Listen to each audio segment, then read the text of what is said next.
Bitcoin falls under 63K as 1.12B and leverage is wiped out. Bitcoin fell below $63,000 early on June 4, 2026, a level it had not traded under in weeks, after a wave of forced selling tore through leverage positions. Watcher Guru flagged the break in real time, and Cointelegraph reported that more than $1.12 billion in crypto positions were liquidated over the prior 24 hours, with longs absorbing the majority of the losses. As of June 4, 2026, BTC traded at roughly 63,080 NAS, down 5.31% on the day and 15.15% across the past 7 days. The rest of the majors moved with it. ETH at 1784, 3.92%. SOL at 7024, 5.90%. BNB at 614 49, 5.62%. And XRP at 119, 2.91%. The CoinMarketCap Fear and Greed Index sat at 20, squarely in fear territory and close to where capitulation readings tend to cluster. A leverage flush, not a spot exodus.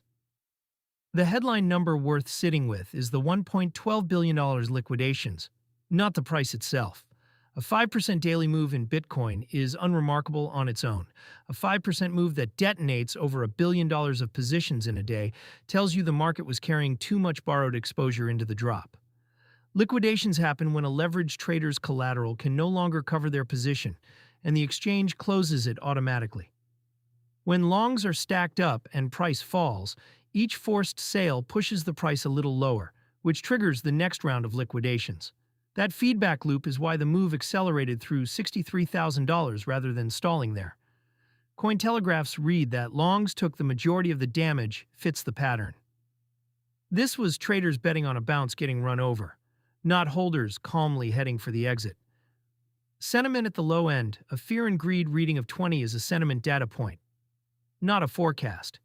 It reflects volatility, momentum, and survey inputs rolled into a single number, and it has been wrong at turning points before.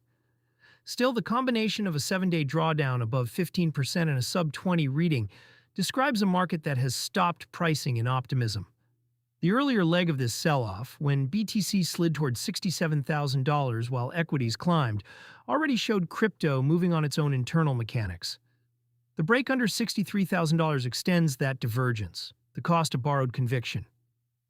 For anyone trading on margin, the lesson here repeats every cycle and rarely gets cheaper. Leverage amplifies both directions, and in a thin, fast tape, the liquidation engine does not wait for your thesis to play out. The traders who lost the most over these 24 hours were not necessarily wrong about Bitcoin's long-term path. They were wrong about being able to survive a 15% week with borrowed size.